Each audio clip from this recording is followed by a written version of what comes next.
Previously on agentpalmer.com, despite Bernard Sampson's lack of it, hope stands out. My Trek journey continues with Star Trek II: The Wrath of Khan, and now that you've heard from both of my parents and 100 episodes have been released, it seems my origin story should be fairly complete. This is the Palmer Files episode 101, which features the return of my friend and the original Palmer Files guest, Bill Sweeney. The first 100 episodes went well. Let's start the second 100 off the same way. We discuss 100 episodes of this show, guests, guilt, the dip, go behind the scenes, talk about before there was this podcast, and just who is winning, Bill or me? Are you ready? Let's do the show!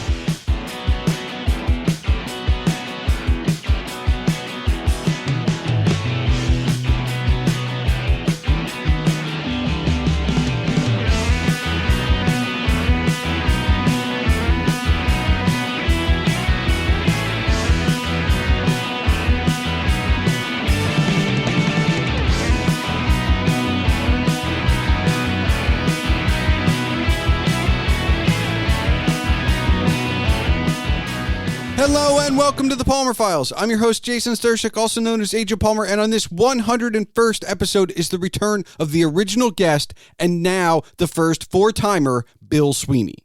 Perhaps you remember him from 100 episodes ago when he helped launch this podcast as my first guest. Perhaps you remember when he was releasing weekly episodes of the Wicked Theory podcast, or perhaps the Preacher vs. Preacher podcast, or as a part and executive producer of the DCTV report. Some of those things are kind of still on hiatus of sorts, and some of them have gone forever. But no matter how you know him, he's here to discuss the last 100 episodes, what we have both learned through our podcast and other creative pursuits, and perhaps a conversation about who's winning. Perhaps someone is keeping score. Who knows? All of that and a whole lot more is coming your way shortly. But first, remember, if you want to discuss the episode as you listen or afterwards, you can find all contact information for Bill and myself in the show notes. You can find more information about my friend Bill at wickedtheory.com, which is where you can find out the things that he has done, and maybe, perhaps, if something happens, that's where it will go. Don't forget, you can see all of my writings and rantings on agentpalmer.com, including that one time Bill interrogated me for my interrogation series. And of course, email can be sent to thepalmerfiles@gmail.com. So without further ado, let's get into it.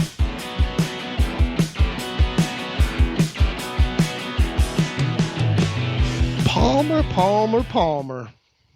Yeah. 101. Yeah. That's where we are. That's where we are. How's it going so far? I mean, you've been here, right? I was literally in studio for your 200. True. Which was the equivalent of this, really. Because my 200 was like a last episode. Are you saying that? No. No. I'm saying like you because you did it weekly. Your 200 took you 4 years, and because I'm bi-weekly, this is basically 4 years ish later, give or take. Good point. Right. And I guess what I was getting to was like, you know what it's like. Like you once you get going, once you get in the rhythm, you just keep thinking about what the next one is. Yeah. And while yours was weekly and you didn't really get necessarily a breather that I do by doing it every other week, like it's still the same. Like when I finish recording one, I think about when I'm going to edit that. And when I finish recording one, I think about, all right, who's my next guest? And when I release one, I'm like, is the next one ready? Like, and it's just never ending. It's just. Well, also too, well, a difference between you and I was doing for those who don't know, I was doing a weekly like nerd news talk kind of thing with some goofy bits here and there, right? Yeah. So I only had to worry about like the next week. Like, oh, well, because 2 days before. Because you had a crew as well. I had a crew, but like the news was always going to be there. Yep. I just had to pick it out.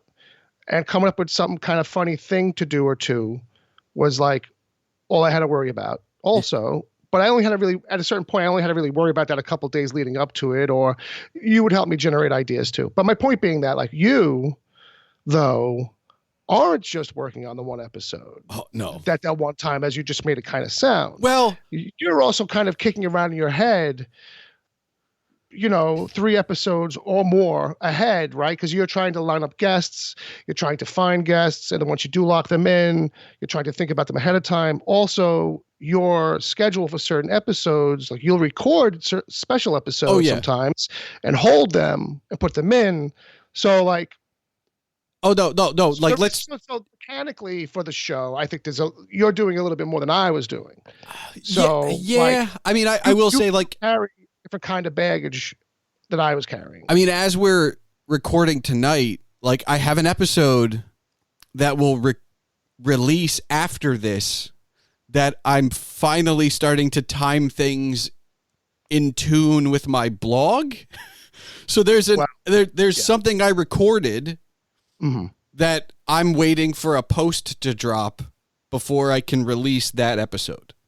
You got to wait for the paint to dry before you can sit on the bench. Is kind of in that regard. Bad analogy. No, but it works. I mean, the other thing is, like, that might be one of the, I don't know, outside of like reviewing a book and having the author on this show, I have not really tied those two entities together. Like, I'm the sole guy behind them. And I'll just, we'll peel back. So I've been watching Star Trek.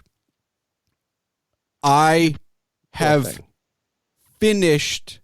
I'm into Next Gen as you and I are talking, but I had an episode talking to our good friend Edward O'Hare about just the OG original series and original series movies. Those, the final movie post will drop before my episode with Ed will air. However, I recorded that with Ed because I didn't want to know anything more, right? So that was a thing where, like, I was like, okay, we can record this, and then I'll tie it in later. I'll be honest, I should have done more of that stuff over the last 100 episodes, like tying them together. Well, what's funny is I think early on, before you started the podcast, right? And it was like kicking around ideas, and like that was a conversation we had, and you were having with yourself too. At a certain point, you didn't go with it, but the idea was kind of like, well, how much do I tie this to the blog? You know what I mean? Because I could kind of, like, conceivably, you know what I mean? You could have tied it more directly, but your blog was also so dang scheduled ahead that I couldn't imagine you trying to figure out when you would start doing it. In a way, like, you know what I mean? Unless you were doing something like, well, I'm only going to tie to the blog once a month, and then I could kind of push it into scheduling, and I push scheduling around. But I think conceivably that was one of the reasons, besides the fact of like, hey, let's keep these two entities a little bit separate. Let's not make it feel like an echo of one or the other. But this idea of finding ways to tie them together in this kind of way is cool. And yeah, why not do more of it moving forward? Yeah, if you can find the places to do it. Yeah, I think that's the thing. Like, you don't want it to feel like, I never want one or the other to feel like just the marketing entity, like, extension of like, I only do this so you'll read my blog, or like, I only write this so you'll listen to my pod. Like, no, they really are two separate. But when they can cross over, like the Ed thing and. Yeah. Like that seemed like a good idea at the time. Let's just get an AI voice in here to read your posts and put them up as episodes, and you don't even have to do anything really. No. See, well, you could do less. We'll give them a name and an identity, right? We create this whole persona. Well, right? Okay, so hold on. It's like the new co-host. I've done the spy thing, right? So I mean, it would have to be a letter. So and Q's already taken. So is M. And X has kind of been done. Yeah, and I think you don't want to go with P because it stands for Palmer, and that seems like, well, that would just be my, like, no, let's not do that. Yeah. But like, yeah, pick a letter and go. No, I've done some solo episodes. Mm-hmm. I am the worst part of them. Says you. Well, yes, I mean, that's where, own worst critic and all that. Which, by the way, has not changed. Like, Like, I still release episodes and go, oh, God. Or like, I think I've said this before on the show, but like, I don't know if people truly believe me. Mhm. Or like, because I am kind of scheduled out, but even when I'm not, like even when I'm in a crunch and I have to record like the day something releases and I have 2 weeks to put it together instead of a month like usual, like I'll record something, hang up the call and go, oh, I don't want to edit that. That's just going to be bad. And then like I'll edit it and go, okay, it wasn't that bad. Right. But then I listen back for the show notes and I go, oh, I don't know. And now I'm in my own head, but it's like, well, but it's recorded and edited. Like at that point, I'm committed. Yeah, there's nothing you can do.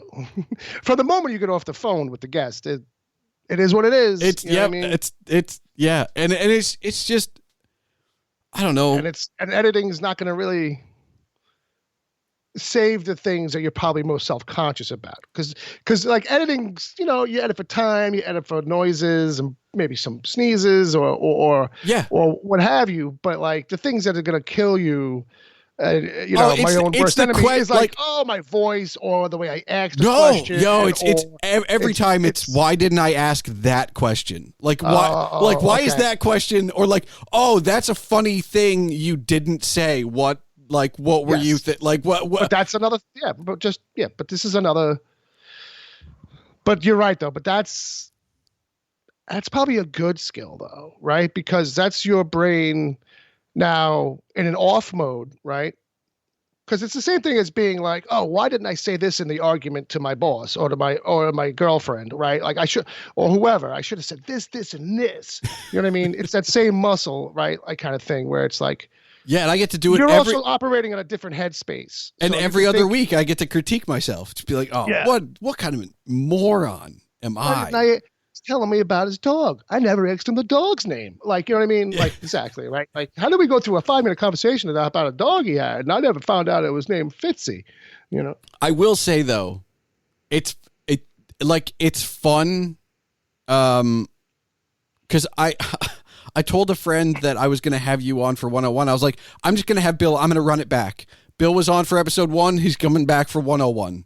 Like we're going to do it up. And in that episode, we went very meta, very quickly. Let's talk about this book, The Dip. And then I was like, and should I even be doing this show? And what do you think? I mean, good idea, bad idea. What was it? I don't know. I mean, it seems jury. like You gonna tell me the jury's still out? You went to triple digits now, and like, how does it feel? Like you feel like the energy's there? You're gonna keep going? Yeah. These are hard questions. You don't want to tell the audience. Maybe I don't know. No, I mean I have to tell the audience because I have to tell the audience that there will be more episodes because I promised you in episode 1 that you would be my last guest. So I have to tell them that this is not the end. True. For anybody that remembers that. For anybody keeping track at home, yes, I am the 4-time MVP. But this is not the end. But this is not the end of my career here. That's true. You have at least one more. At least one more coming back. There will always be at least one more if we have not said it's the end. It was the last one, right? So, if you're keeping score, kids, I'm winning. Well, but only if you're keeping score in that, because since that first episode, oh no, what? You've released 6. Oh, yes. And I am now in triple digits. Too. Right. So you're catching up though. Okay. Like I've only stopped doing episodes so that you could catch up, my friend. That's the thing. I feel bad about you lagging behind. I don't like that because the math on that means that in 4 more years, people will get fresh Wicked Theory podcasts. Will the 8-year hiatus be enough for you? Will you be refreshed enough to jump back on the mic on a weekly basis? Is that? I'm sure if you go back and look at, I'm sure the releasing pattern on those was like nothing for 2 years. 2 episodes in a year, nothing for 2 years. Like, Do you miss it? at all. Like, I've pulled you into this. You've been on this show almost as many times as you put out episodes of your own. Like, and I know you did a side thing with Ed for the Patreon, but like, yeah, when I pull you out, or like when I call you up, like the New York episode, and I was like, hey Bill, let's do an episode. Like, when you hang up with me, I don't think I've ever asked, like, but when you hang up with me, are you like, that was fun? Maybe I've got the itch again, or you're like, I've never said it was fun once when I hung up with you. I'm kidding. I think a few times, maybe a couple times here or there. It depends, because, and I don't think it lasts long. Like, you know what I mean? In my head, where you go to bed, you wake up, and the feeling's gone. Like, yeah, thank God for that. I'll tell you, I've never been bitten by the bug like I was before I started the show. Okay. Or, you know, I always sort of get burnt out on the show, like in those last like 20 episodes or so, I guess. Like if I had to kind of take a guess, like, you know what I mean? I'm sure if I went back, I'd probably find some area, but like, you know, I would say like the last like 20 or so, maybe I started that's when I started feeling burnt by it. But since then, like, yeah, I definitely walk away with like, oh, that was fun to do, to turn the equipment on and fucking, and, you know, goof around with the mics and stuff and hang out and kibitz, you know, and scoop for you. The Flash TV show is ending, and Ed, I think that there might be an episode of DCTV report in the future. I think. What's funny is like, because that's like the show that started it all for that podcast. So so what's funny is I now talk to Ed more than I talk to you, which was different than it was. Trying that for so long. Or that was always my plan, just to figure out how do I get these two to leave me alone and just go talk to each other. How do I make this happen? But I feel like, and I this is not ego. This is just looking at the facts. When I was calling you on a more regular basis, it felt like we were talking about more projects. And now, because we don't talk that much, we just kind of catch up. And I never get to really say, hey, Bill, what about the cat post? Or like, hey, Bill, when are you going to start streaming? Or like, hey, Bill, I got an idea for an episode. Like, because we don't talk as we used to, those things went away. And I'm not putting this on me because I don't want the blame either. But like, there was that time at the height of it where you were also socially talking to other creators, you know, Ginger and Grant, and like there were other people that I know you don't talk to as much anymore. I don't talk to anybody anymore. Is there an isolation of it where it's like you're not surrounded by these people that are just... I'm surrounded by nobody. I mean, if we want to get down to it, I would hate, and I know that some people probably do, and this goes for other friends in my life too, that like are not my pod friends, my real life friends. Like, you know what I mean? Yeah. Like, I become such a recluse who just comes home and just vegetates and, you know, watches stupid stuff on the internet, and goes to bed and gets up for work the next morning. I don't call anybody. It's really like you got to call me. Like, you know what I mean? I remember I explained this to a couple friends, and I don't know how much they believed it, because I could imagine being on the other end of hearing that and still thinking, well, this doesn't completely cancel out my suspicion that maybe you don't talk to me no more. Oh, well. You know what I mean? So, like, because I just know that's how the human mind works. No, that's fine. You know what I mean? So, like, you know, if any of them are listening, like Grant or Jay, or because I know my IRL friends will never hear this, but, like, you know, I would like them to know that, like, it is not a you thing. Like, it is literally Ed and Palmer still call me, however infrequently it may be, but they're the only people who call me. And so they're the only conversations I have on the phone. Like, you know what I mean? I want to get back to the question though. Like, you were surrounded by people that were at that time also creating a lot of stuff. Okay, right. Do you think like part of the reason that you even made it to 200 was because you were surrounded by other people that were creating stuff, and now? Yeah, it's a And I'm not calling you out for isolation. I think everybody needs their space as well. But like, you're not nearly as surrounded by people creating stuff. And specifically, you and I don't talk about that like we used to either.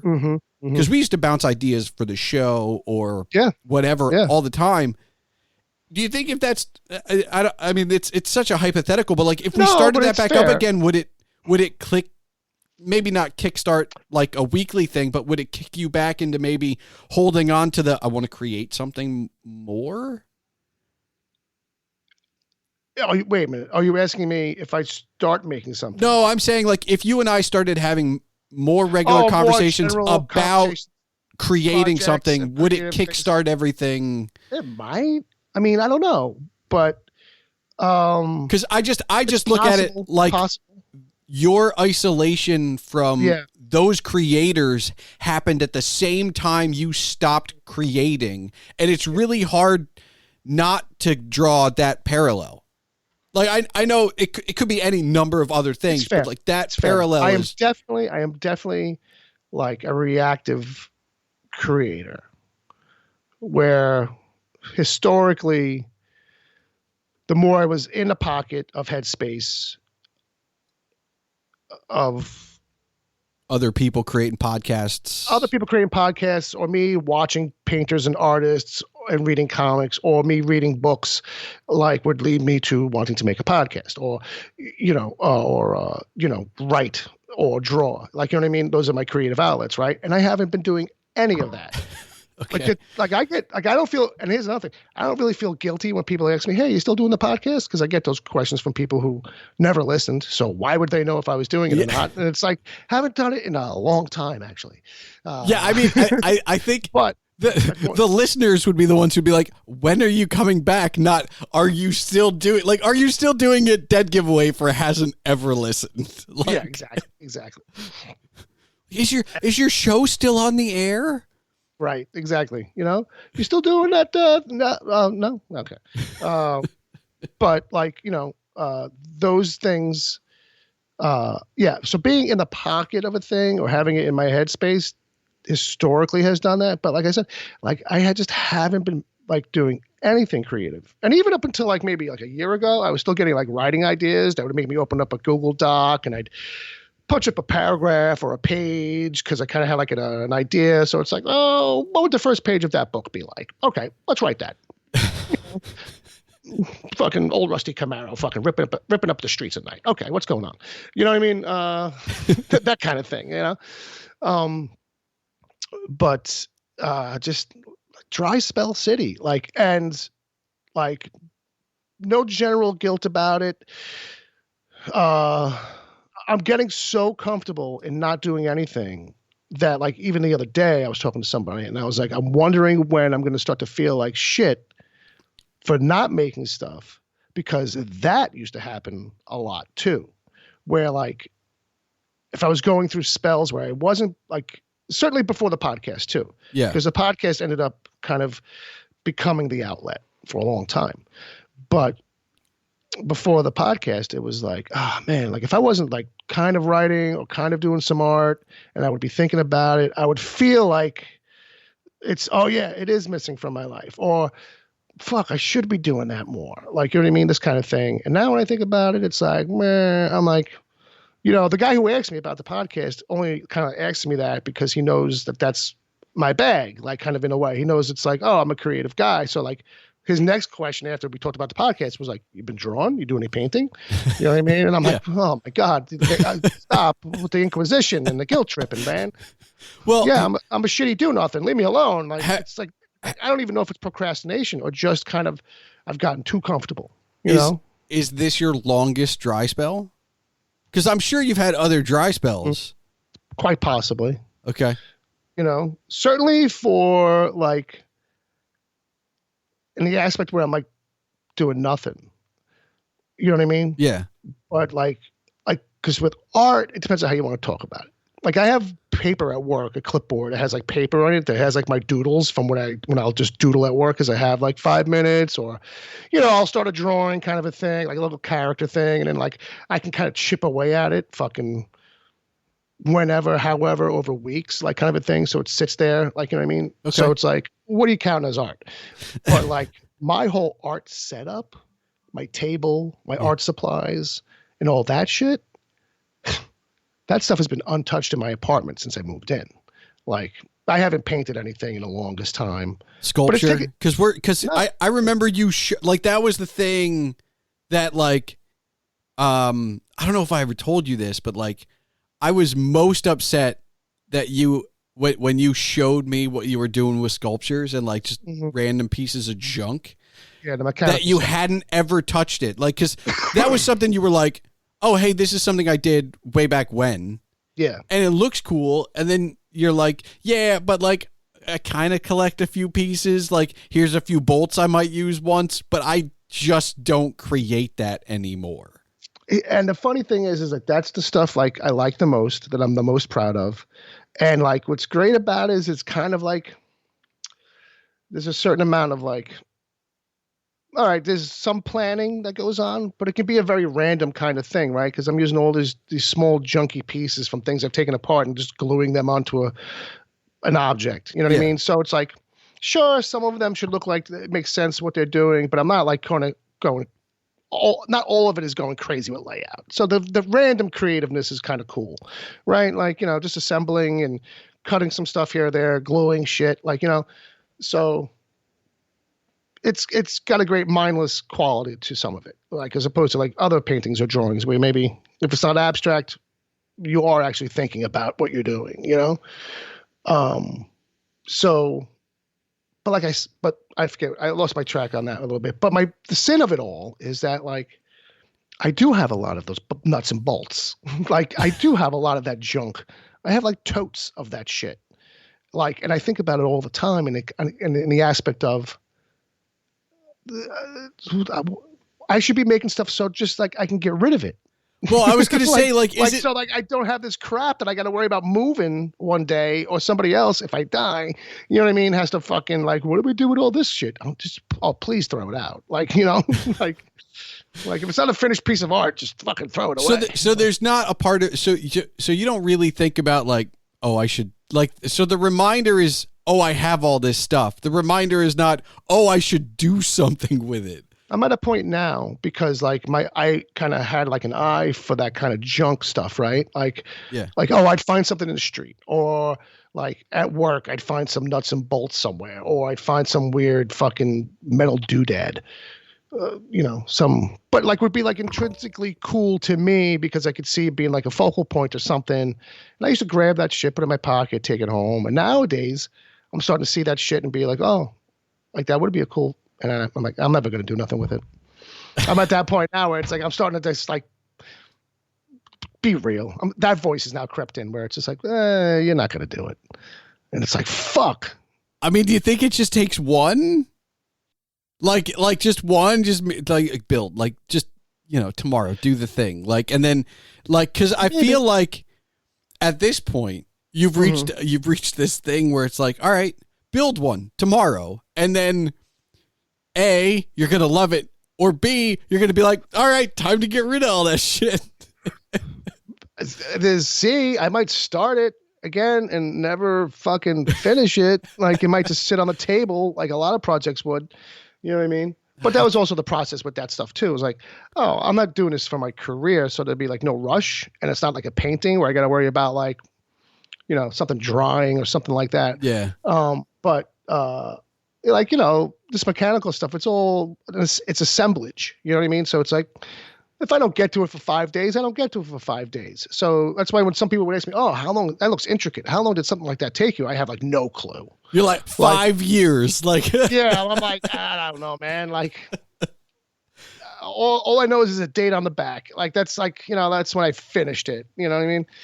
Like, that's the best I can tell you. But like, you know, because none of these projects were ever like, you know, start to finish. Like, you know, like when I see like an artist is like, oh, this took me like 18 hours. I'm like, well, God bless you, man. You know what I mean? Like, well, you know, clearly, but ideally, some of this shit shouldn't take me that long. Like, I could be conceivably banging this shit out and putting it up on Etsy, you know, or one of these people, and I probably should. You know what I mean? Because like, I could still watch stupid shit. Just put the screen in front of me, in front of my workspace. You know what I mean? And have stuff playing in the background. That's what everybody else does. But it's hard to muster up the motivation, it seems. I mean, that's the key, right? Well, like, yeah. I think it's the only way I got to 100, because I have had these. It's kind of turned into a scenario where the podcast and the blog mimic each other, where like there are times when I'm recording and I'm like, by the way, this won't air for like 3 months. Right. And then what happens is when I build myself that buffer, Mm-hmm. I know that eventually I will lose all motivation, and that sometime in that buffer, I will spend 2 weeks going, I have to get something ready for the next episode, but I just don't want to. Right. And I like, it's happened multiple times in the last bunch of episodes where it's like, I got so far ahead. I never feel comfortable. Like, I think that's important to say. Like, I've never felt like ahead enough to be like, all right, I'm good. This is like, it never feels comfortable, because it's always like, well, I'm 5 guests saying no away from panicking and having nothing. Because like the solo episodes, I've either planned out or I panicked and I had one in my back pocket and I was like, okay, I can fill that gap and buy myself some time. Right. But most of the time it's from guest to guest to guest, and I'm always panicking about like, well, who's next? And like, I like having you back on, but I love you, Bill. I don't want you on every other episode. Like, I still want to kind of make it different. So like, there's a panic too, where it's like, where the hell am I going to find another stranger? Like, right. Yeah. It's an interesting, like, kind of, it's an interesting situation you're in because of that. Like, you know what I mean? That like, oh, like, luckily you have kind of a buffer lead. Like, you know what I mean? Because like, if you were going like more like a week to week kind of thing, or, you know, if you got that down low, yeah, you would be calling me. Yeah. You know what I mean? I would be on more often, I think. You know what I mean? Well, which, you know, I don't know. I don't know. Like, it feels like for everything I've learned, I still know absolutely nothing. Yeah, I don't know if that's as true as. I just feel, okay, how about that? It feels that might way. be an internal thing. You might feel that, but go on. Yeah, no, I mean, that's definitely the way it feels. Like, because like, people are like, well, how do you... Because the sad truth of the whole thing is when people hear podcaster, I cease to be a blogger. Like, I'm like, I don't know what happens in the brain, like, because I try and say, like, I have a blog and I have a podcast. I say both because I don't, I'm proud of both and I don't want to shortchange either. Yeah, but podcast is sexier. No matter what order I say it in, I have a podcast and a blog. No one ever hears blog, whether I lead with it or close with it. It's like, I write. Because we're at a part now where everybody knows exactly what a blog is. So either like they've had one or they know what it is. But the interesting thing is that podcasting is still kind of new to a lot of people, or they listen to them already, right? So the natural instinct is to be like, oh, I listen to podcasts. What's your podcast? Or like, I've heard of podcasts. What are podcasts? Yeah, I guess 10 They're years on ago, YouTube, right? Yeah, I guess 10 years ago, the blog would have been a hell of a lot sexier. Maybe more than 10 years. Maybe more. I think MySpace was still around. All right, fine. But I like being a writer. Like, that's absolutely. And blogs still kick ass, and blogs are still around. Blogs just wish there was another word for blogs. That's all. They're just like, can we have a new term that's like fair. That doesn't feel like as, you know, fucking. I mean, it's very. Doesn't feel as GeoCities. Well, it's very like Web 1.0, right? Like instead, like, and now I don't even know what number web we're on right now, but like we're definitely far beyond 1.0. I was doing a review blog basically on my MySpace page. That's why I said it, you know, for 24, you know, the old Keith Sutherland show, where I would just kind of write stupid shit like by the minute. Ooh, a minute by minute blog. Yeah, it would just be like you'd have to watch the episode to catch any of these references. But eventually, like I realized I had to write contextually. Like, so you were live tweeting before it was a thing. Actually, kind of, yes. Yeah, kind of, yes, because I wasn't rewatching them.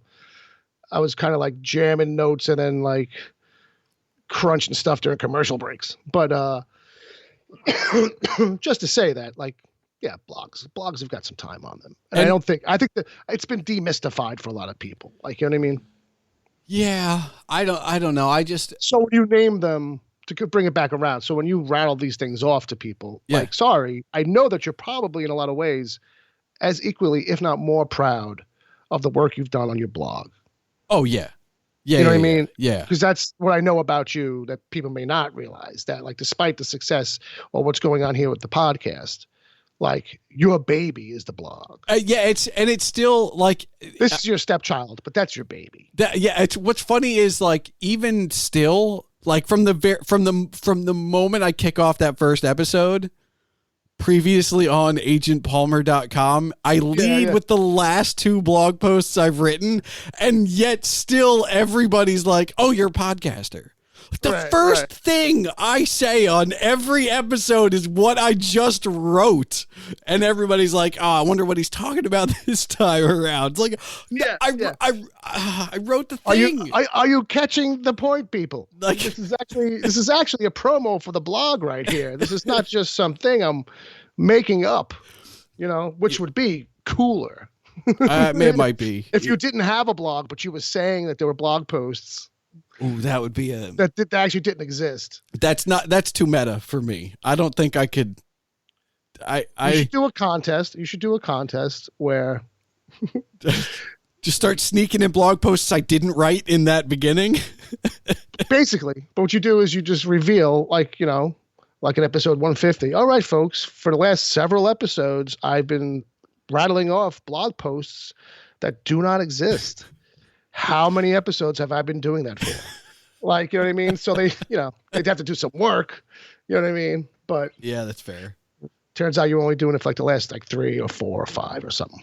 It turns out no one who listens to this show reads that, and nobody who reads that listens. Like, it's just like there's no crossover. You don't want that to be revealed. Oh, right? no. Like, all of a sudden, no entries for this contest, and you'll have like a million questions of why. Does nobody care? Like, I've thought about it because, like, but you know what I mean? Yeah. You had a contest early on.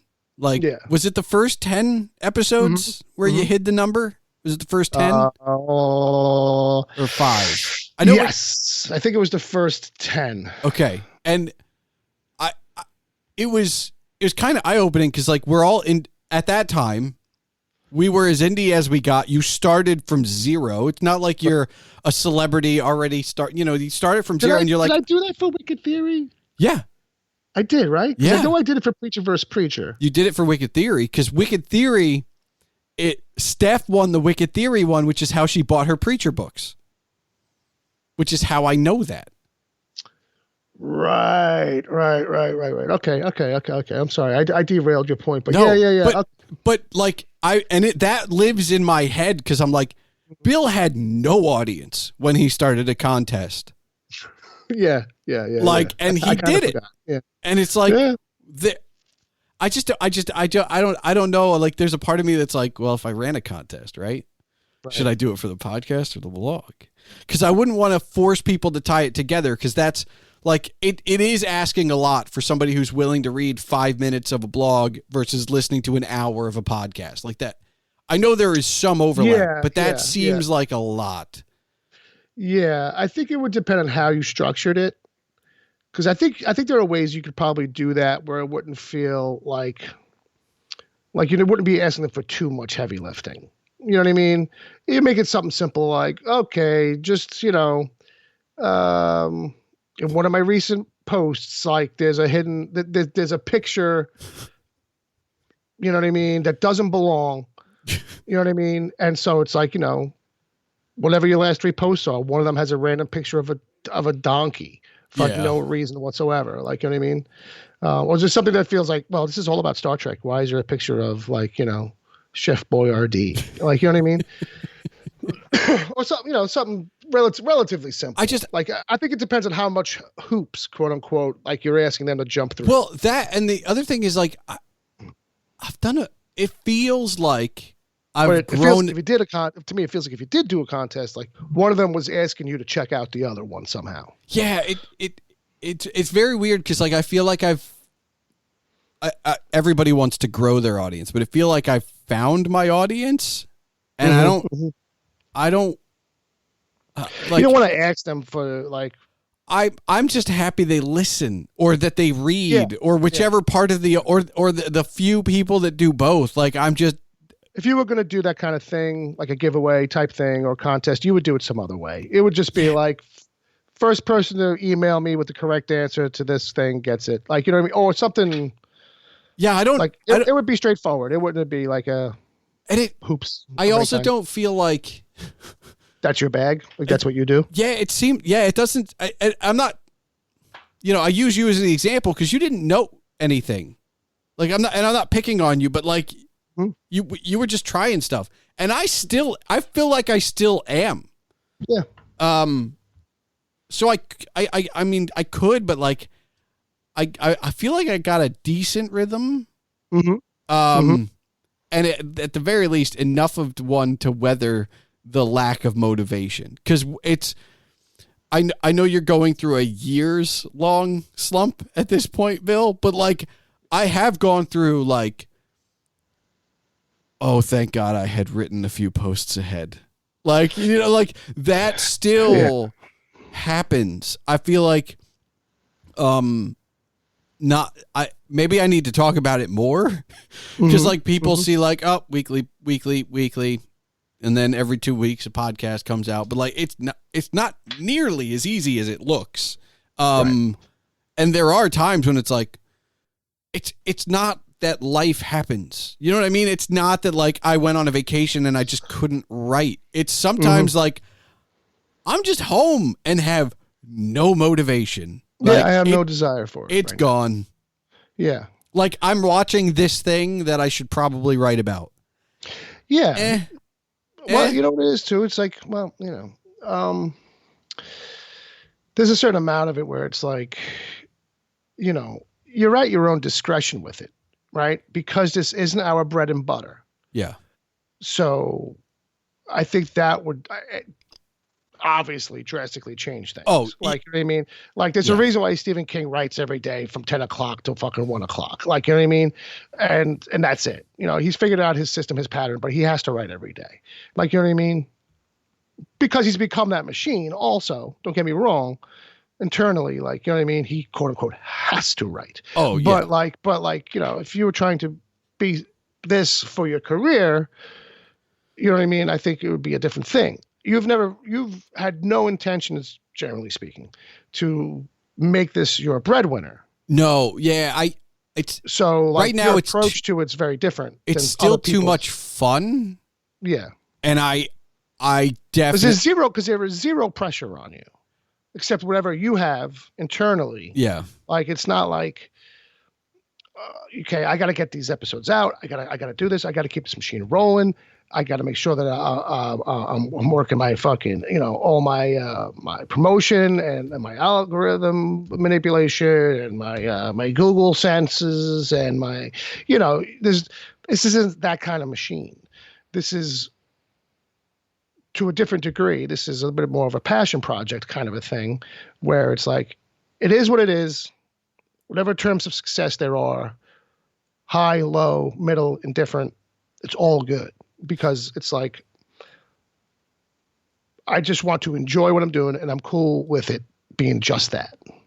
Yeah. And I think other people get into podcasting and it's like, motivations are different. It's like, I want this thing to blow up. I want this to be the thing I do. Like, you know what I mean? It depends on where your head's at, right? Like, I think it also depends on where you start and where you're coming from. Like I've seen celebrities, especially during the pandemic, start a podcast because there was nothing else going on. And the moment the mask mandates ended and they were like, oh, I can get back to work. no more episodes, right? And it's like, okay, well, clearly the motivations were different, but it's also like I've seen YouTube content creators get into the podcasting space, and they're starting with 10, 20, 30, a million subscribers. So their motivations and or like litmus test for success, very different, right? Like I was not known. We joke about the proxy cast, but that still doesn't get me quote unquote known beyond like however many people happen to listen to all those shows. Right. And I knew all those people. Like those people already knew me beforehand. So but I do see like I do want to step up the level of like guest engagement. And it's something Dan Lizette from Podcast Digest always said. He's like, once you get your first C-level person, you can start aiming for B, because at least there's a few people on the B level that know the C person. Right. And then you can, the B level gets you to A level because they're like, oh, you got that person who I was in that movie with. Right. And I always do try and like keep tapping what's next. But that ceiling kind of, you keep kind of like, right. But I love the unknown people too. Like the strangers I've talked to who no one's ever heard of, and I am their only podcast appearance. Some of those are the most fun because they don't have like you spoke to a lady, I forget her name. Okay. Sweet lady. She was an artist. Oh yeah, the one who started a school. She was a great guest. And maybe I was a little underwhelmed at her web presence. We'll just leave it at that, right? Yeah. Okay. But I was kind of like, just as entranced with her conversation and what she had to say as anybody else. Yeah. Right. She wasn't a young person. I forget it. I don't want to. No, she was. She was basically in her second career, like the second phase of her life or what have you. That's true. Yes. I couldn't figure out a way to kind of phrase it, not make her sound like she was older than she was. Yeah. I'm not saying she's an old fuddy-duddy by any means. No. You know what I mean? But she was a person who was seasoned and knew what the fuck she was talking about from a creative angle. And you could tell she had like years under her belt. Yeah. And this wasn't the first time she had thought about it. Maybe it was the first time on a podcast. But like, those people are great too, because like, you never know what you're going to find. Diamonds in the rough, all that, yada, yada, yada. But yeah, absolutely. Like I would never want you to, like if you did find some major success, right, where it's like, oh my God, suddenly he's getting like C's and B's kind of fucking levels. I would still want you to suddenly find like these randos, you know what I mean? Yeah. And pull people that I would never expect to hear from anyway, who was just like, oh, why are we talking to this? Well, okay. All right. Some guy who's got nothing as far as a bubble on the radar for anything, not even a check mark on Twitter, probably, It's not been that means anything anymore, but whatever. It's kind of weird because like I still get nervous, and that's I think that's always a good thing. Well, let me ask you this, right? Yeah. Since you only have limited interaction with some of these people. Yeah. Okay. And this should be a revealing question. Since you only have limited interaction with these people, and you have no way of knowing how polished, quote unquote, some of these people may be. Yeah. Like, do you ever get nervous or concerned that maybe you'll get some whack job one day who'll just be like, oh my God, this person turned out to be like a total, like, sure, like in text and like it's one thing, but to have this person speak and kind of like ramble on and like some kind of like, because I think you've gotten lucky in that regard too. I do. I've never thought about it, but like now that I'm realizing the context of how you've kind of assembled some of your guests in the past, that like, I mean, I guess you could just one day run into some like half a whack job, right? I mean, I do a little bit of research. Like I do kind of my best cyber stalking that I possibly can. I mean, because you're right. Some of these people don't have websites. So sometimes a Twitter profile, a Facebook, an Instagram, or a LinkedIn profile is all I have to go on. Yeah. And you're right. I think I have gotten lucky. I will say that I think and this is not really anything other than me putting them on the spot by having them on a microphone and recording it. But the episodes that turn into interviews are the ones where I think people are the most uncomfortable and unpolished because they're not comfortable to just, yeah. And what about you? Right. Because that's a thing where if you're remote, if you have any media experience, you have that ability to turn that around. And I look at it the same way. Like, I always bring up my first podcast ever was the Stranger Conversations with Grant Markham. Right. I only ever answered every question he asked. If I was on his show now as my first time on his show, I would be like, yeah, this is my greatest fear. And what about you? It's just something I've kind of learned having done this. And it's not, I guess part of it's maybe media savvy, part of it's kind of experience, but like, and knowing the medium, but like those first times, those first appearances, I'm literally just here to answer any question and I'm not going to jump in, right? Like I'm not gonna, I'm also not going to hit the ball back either. Like, I will catch the ball. That's it. Early podcasting Palmer was a different animal. And I think maybe some of us kind of, like when I would imagine if there was anybody kind of like resistant to the idea of you starting a podcast might have been locked onto that. But again, all those same people would have been the ones that we were all telling you to start your own show anyway for a long time, right? I mean, even if it was just a running joke kind of thing, we were at the very least, we kind of meant it because it was just like, we all knew it's like, you only need a quarter of a brain to fucking do this. So you obviously have more than that, as do we. And if we can do it, you can do it. You know what I mean? Just get over whatever uncomfortable thing you got going on. Or find your muse, which was what it really came down to, I think. You needed to just kind of like settle into what you wanted your thing to be. You know what I mean? Yeah, I definitely needed to find And also, too, I think it was a little bit of like, yeah, I'm into the idea. I think when I'm ready, I'll be ready, which is a fine thing. You know what I mean? It's a little bit of like, I think in the back of your head, you knew you could do it for sure. And it was a little bit of like, but when I feel like I'm comfortable is when I should start, right? I think it was also when I figured out what I wanted it to be. I mean, you were a part of some of those early conversations. Like this show could have been wildly different than it is. So many conversations of you just shooting down ideas and I'm like, no. Too many bells and whistles, too much hoopla, too much. And turns out this is like the most stripped down fucking thing.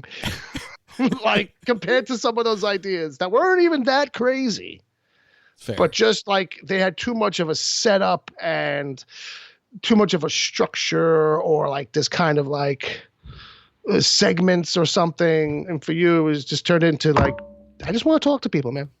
I just want to have conversations. So I want to turn this around on you. Fuck. You were one of the people that were encouraging me to do this. Mm-hmm. Do you still think it was a good idea?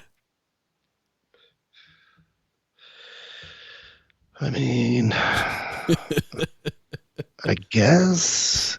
No, absolutely. Absolutely. Okay. I think just for the sake of like, to watch anybody do anything creative to a degree, you know, because you can argue how creative is this, right? But creative and then, the passion project kind of thing, which is a thing I think everybody should have. Like it's the outlet thing, right? It's the thing where like, you know, as long as it doesn't start to feel like work. I mean, that's what I think matters most. Like, because. But Bill, I already had that. You know what I mean? Like that's the funny part about this whole thing. Because I think for. How do I phrase it? For a normal person, meaning not me, right?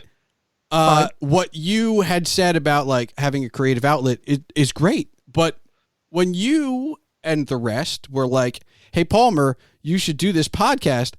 I had the blog. I already had a creative outlet in a way.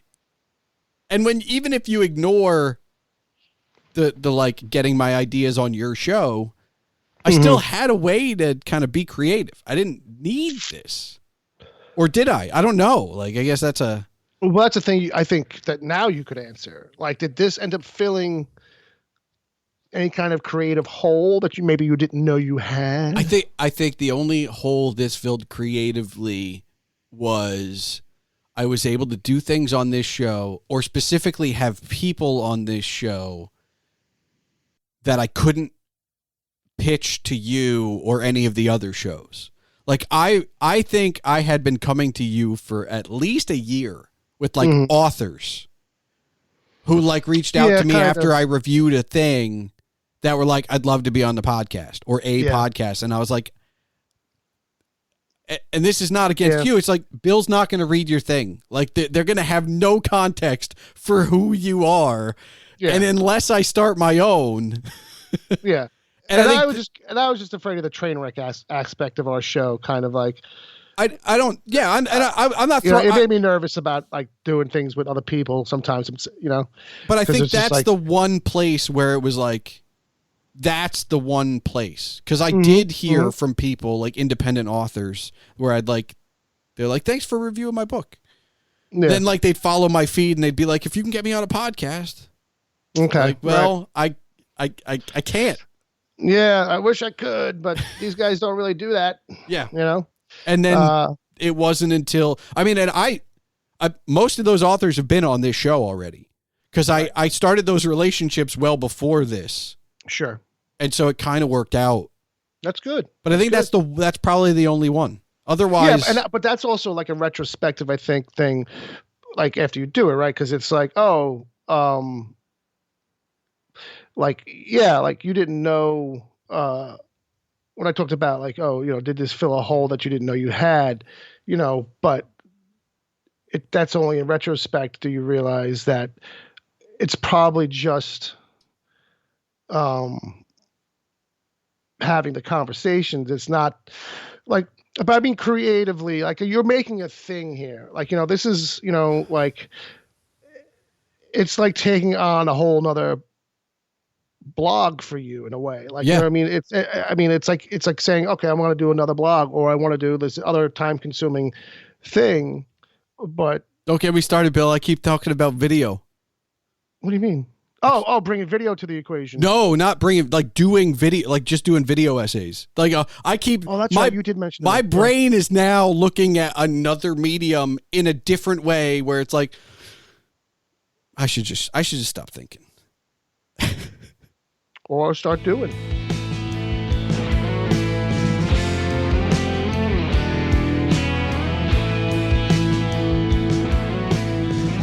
So with that, the next 100 are starting the same way that the first 100 did, with my friend Bill Sweeney discussing the creative process behind the things he used to create on a regular basis and the things I still create like clockwork. Does this mean it'll always be that way? No. Things change. There is nothing more constant than change, but I don't plan to slow up anytime soon. And how do I feel about 101 episodes under my belt now? As I dodged the question from Bill at the beginning in regards to 100, I'm not sure I have anything to say other than thanks for listening, whether you've been here for all 101 or this is your first. I think so long as the process is fun and I'm still inspired to put together an episode, the time for reflection is short, as there is always another podcast and the next blog to work on. And while, yes, Bill and I did uncover my predisposition to call myself a blogger or writer first, some of that is tongue-in-cheek because I am equally proud of what this podcast has grown into. Both the blog and the podcast make up Agent Palmer, which is who I am, and I am happy to share myself with you in these episodes and those posts. I know Bill doesn't miss it, but he did enjoy the process when he was in it. And I enjoy the process right now as I have other episodes to work on and other posts to write. So as we begin the next 100 episodes, I hope that you have enjoyed however long you've been with me on this journey and however long you stay with me from here on out. Thank you. And remember, my email is always accessible to you. Reach out if you need something. I'm always probably all too happy to help. Thanks for listening to the Palmer Files, episode 101.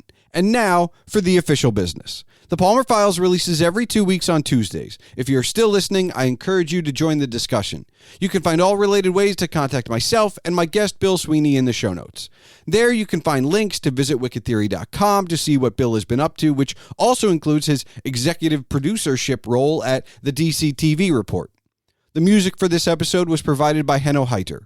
Links to previous episodes mentioned and other things can also be found in the show notes. Email can be sent to this show at thepalmerfiles@gmail.com. And remember, your home for all things Agent Palmer is agentpalmer.com.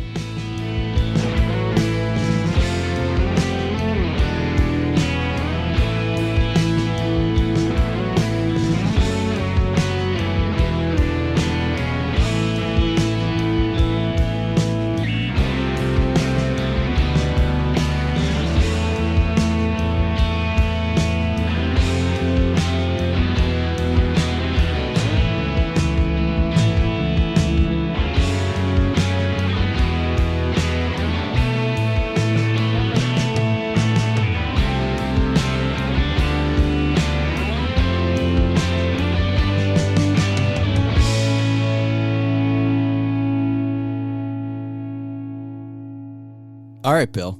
Do you have one final question for me? Yeah. I got a question. Before Mike, we briefly spoke.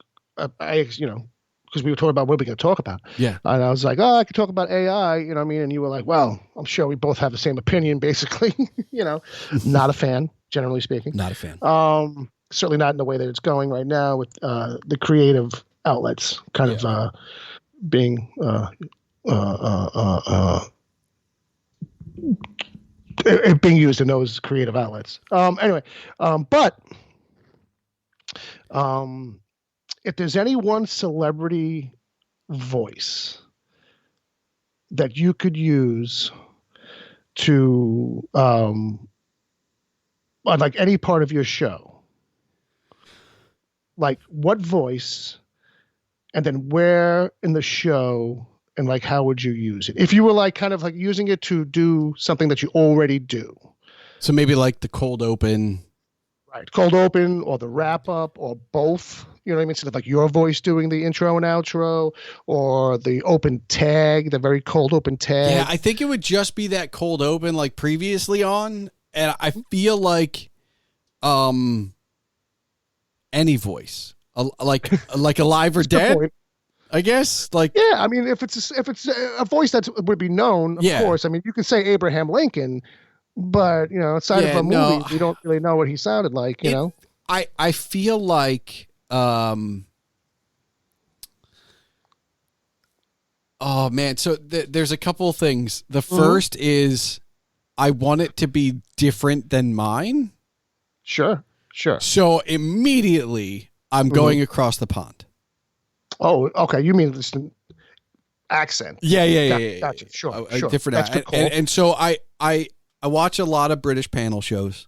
And the top two voices, right, that I would want on to open my show are very different kind of comedians. Okay. But I think I'd take either David Mitchell, who is just as cranky as I am. Okay. So it would fit. Sure. Or Richard Ayoade, who would be just as nerdy as I am. Oh, wow. So it would fit. I think those are the two that I would be like, here's my little 45-second cold open. You record that for me, send it back. We'll be good.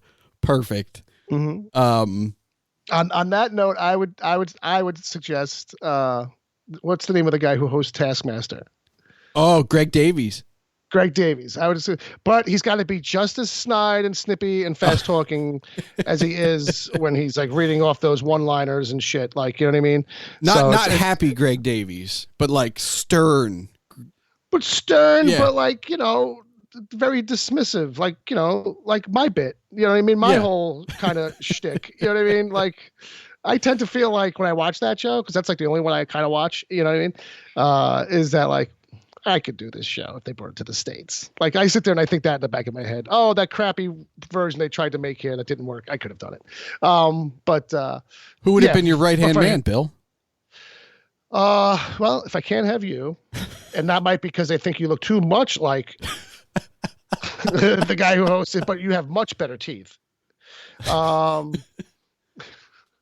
And that's just not. I think you and I would be able to pull that off, actually. Oh, absolutely.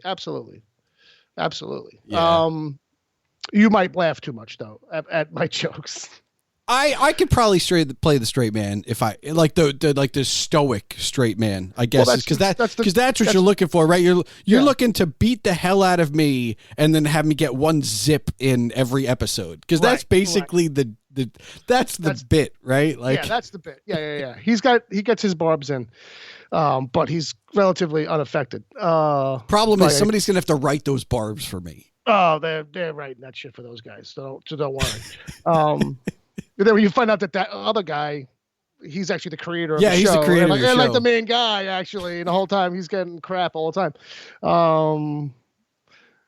Little something Hall. I forget what his name is. Something Hall, right? Hall is his last name. Because he always goes, Little Jenna Hall, or whatever his name is. And he does this high-pitched voice when he introduces him.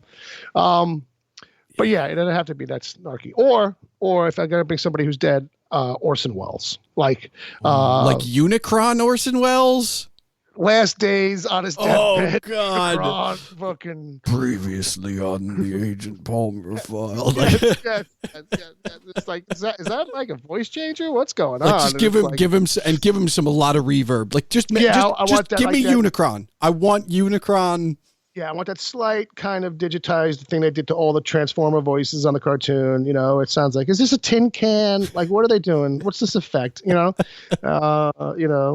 and just sound like you're about to eat the world. You know what I mean? That kind of thing. You know, but yeah, I mean, that's the way I'm going. You know, because you could go. Everyone's gonna say, "Oh, James Earl Jones." You know, some deep voice. I want to at least go across the Atlantic.